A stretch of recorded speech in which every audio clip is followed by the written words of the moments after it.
A bride's terror at the altar. It is a crisp morning in medieval England, the year 1236. Sunlight pours through the stained glass windows of a grand cathedral, scattering coloured beams across the cold stone floor. Incense thickens the air, and whispers of noble families echo against the high arches. On the surface, this is meant to be the happiest day of a young girl's life. But if you look closely at the bride, you'll see her hands trembling not with joy, but with terror. She is Eleanor of Provence, just 13 years old. Beside her stands King Henry III of England, a man of 28, whom she has never spoken to before this moment. When he lifts her veil, it is the very first time she has seen his face. Her childhood ended the day her father signed the marriage contract. Now, she stands before the altar, knowing that within hours she will face something far more terrifying than war or plague, her wedding night. This is not the romanticized vision of medieval weddings we see in fairy tales or films. This is the brutal truth of royal marriages in the Middle Ages, where children were bartered like livestock, where intimate moments became public performances, and where the wedding night was not a celebration of love, but a ritual of fear that could break bodies, minds, and even end lives. The story you are about to hear is not about cold feet or anxious brides. It is about systematic terror, about young girls forced into adult realities they couldn't possibly comprehend. For them, the wedding night was not just a private ordeal, it was the moment they lost their last fragment of safety. Before we dive deeper into these hidden stories of pain, survival, and resilience, remember this: these were not isolated incidents. They were the norm. Generations of medieval queens approached the altar not with joy, but with dread, fully aware that their first night of marriage might also be the last night they felt like children. The first truth to understand about medieval royal marriages is simple: they had nothing to do with love. These were not unions of mutual choice, nor tender partnerships. They were business contracts, political strategies, and breeding arrangements. A noble girl's worth was not measured by her intelligence, her kindness, or her dreams for the future. Instead, her value lay in the land she could inherit, the alliances her marriage could secure, and the heirs her body could produce. Imagine being 10 years old, still playing with dolls or learning embroidery, when your father summons you into his chamber. There is no discussion, no request for consent. He simply informs you that you've been promised to a man you have never met, in a land you've never seen, for reasons you are far too young to grasp. In that moment, your childhood ends. Consider Margaret Beaufort. At only 6 years old, she was betrothed to John de la Pole, the son of the Duke of Suffolk. By the time she turned 9, political winds shifted, and she was reassigned this time to Edmund Tudor. Margaret's feelings, hopes, or objections were irrelevant.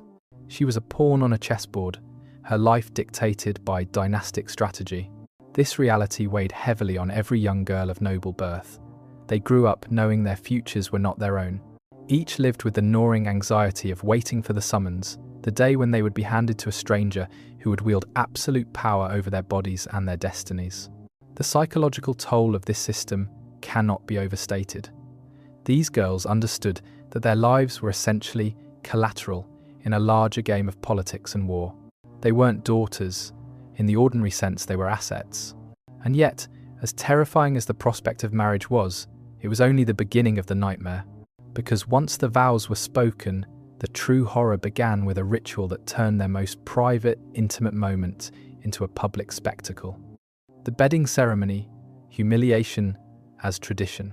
In the Middle Ages, the consummation of a marriage was not considered a private affair. Instead, it became one of the most humiliating experiences a young queen could endure. The bedding ceremony. After the wedding banquet ended, the bride and groom were not left in solitude. Instead, they were escorted to their chamber by a throng of guests' family, nobles, courtiers, and sometimes even complete strangers. The atmosphere was anything but solemn. The crowd jeered, laughed, and hurled crude remarks. The bride, often no more than a frightened child in her early teens, was compelled to disrobe under the gaze of dozens of eyes. Servants pulled away her clothes, while guests cracked jokes and mocked her vulnerability. What should have marked the beginning of a new, private bond became a public performance, more like a carnival than a sacred union. For ordinary couples, this ritual was humiliating, but for royalty, it was even more invasive. Dynasties depended on legitimate heirs, and legitimacy demanded proof. Witnesses sometimes remained in the room, lurking behind curtains or standing brazenly near the bed, their task to verify the sexual act. The young queen's fear, her pain, even the blood on the sheets, these became evidence for politics, not moments of intimacy. Imagine being 13, married to a man twice your age, trembling as you lay beside a stranger while others looked on. Your tears, your silence, your terror were not private. They were observed, judged, and later recorded. The ceremony was never designed for the bride's dignity. Its purpose was control. It ensured that kingdoms could not later be torn apart by questions of succession. Her virginity, her violation, and her trauma were simply collateral damage in the service of dynastic stability. For these girls, the bedding ceremony was not the end of their fear. It was only the beginning, because behind the ritual lay an even harsher reality. Most of them were still children, forced into adult roles their bodies and minds were not ready to bear. Child brides, queens before womanhood. If the bedding ceremony was not horrifying enough, what made it truly monstrous was the age of the brides forced into it. These were not grown women making informed choices about their futures. They were children, sometimes as young as 8 or 9, thrust into roles they could neither understand nor consent to. Take Isabella of Valois, for example. She was only 8 years old when she was married to King Richard II of England, a man nearly 3 decades her senior. At an age when modern children are still learning to read and play, Isabella was sent across the channel to become a queen and a wife. Her wedding night, though officially delayed, loomed like a shadow over her childhood. Eleanor of Provence was only 13 when she wed Henry III. Margaret of Anjou was 15 when she became queen to Henry VI. Anne of Bohemia, likewise 15, married Richard II. These ages were not exceptions. They were the standard practice of royal diplomacy. Why so young? Because in a world where dynastic alliances meant survival, families could not afford to wait. The earlier the marriage, the faster the political bond was sealed, and the sooner heirs could be produced. But there was a cruel irony. In medieval Europe, the average age for a girl's first menstruation was closer to 15 or 16, far later than today. Many of these brides were expected to conceive before their bodies were even physically capable of pregnancy. The consequences were devastating. Husbands, often impatient, sometimes greedy for inheritances, forced consummation long before it was safe. The story of Margaret Beaufort reveals this horror. At only 12 years old, she was wed to Edmund Tudor, who wasted no time in claiming her body. What followed was repeated assault, leading to pregnancy before her body was ready. At just 13, Margaret gave birth. The labour nearly killed her. She survived, but was permanently scarred. Though married twice more, she never conceived again. This was no accident of fate. It was the predictable result of a system that valued heirs above lives and dynastic power above children's safety. For young queens, their wedding night was not just terrifying, it was a gamble with death itself. And if survival through that night and childbirth was possible, a new kind of fear awaited them. The relentless pressure to bear sons, monitored by physicians, courtiers, and political factions who cared nothing for their pain. The pressure to produce heirs, wombs under surveillance. For medieval queens, the wedding night was only the beginning of a lifetime of fear. Surviving that first ordeal did not bring relief. It only opened the door to a new form of bondage, the relentless demand to produce heirs. A queen was not primarily seen as a partner, nor even as a ruler in her own right. She was a womb with a crown, valued almost exclusively for her ability to give birth to sons who would secure the dynasty. Her body became the property of the state, monitored and scrutinized at every turn. The surveillance was suffocating. Court physicians tracked her menstrual cycles with obsessive detail, reporting any irregularity. Servants observed her diet and daily habits, looking for signs of pregnancy. Bed linens were inspected for blood after her wedding night, and if conception did not occur within the first year, whispers of barrenness began to spread through the court. The stakes were enormous. Failure to produce an heir could mean annulment, political disgrace, or even exile. In some cases, it meant death. Queens knew they were expendable, replaceable by another young bride who might succeed where they had failed. Take the case of Margaret of Anjou, who married Henry VI at just 15. For 8 long years, she endured the humiliation of disappointment, month after month, as courtiers gossiped about her supposed infertility. Only when she finally bore a son, Edward of Westminster, did the whispers cease. Her tears at the birth were not of joy, but of overwhelming relief, proof that she had fulfilled the single purpose for which she had been bartered. But childbirth itself was as terrifying as the pressure to conceive. With no modern medicine, no antiseptics, and little understanding of anatomy, pregnancy was often a death sentence waiting to be triggered.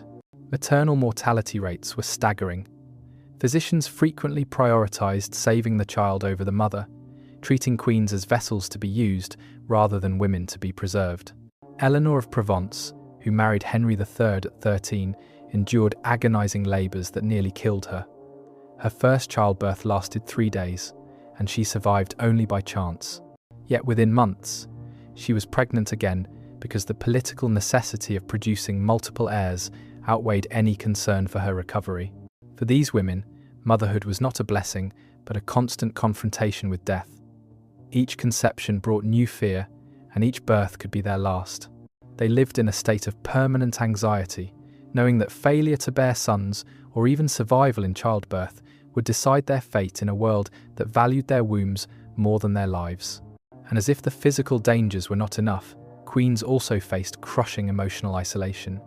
Torn from their homelands, trapped in foreign courts, and surrounded by strangers, they endured these terrors without the comfort of family or friends. Isolation and despair, strangers in foreign courts. For most medieval queens, the terror of their wedding night was only the beginning. Once the vows were spoken and the heirs demanded, another torment awaited them: isolation. Royal marriages were rarely local. A young bride was almost always sent abroad, delivered into a foreign court where she knew no one, spoke little or none of the language, and was surrounded by strangers who regarded her not as a child or even a woman, but as a political pawn.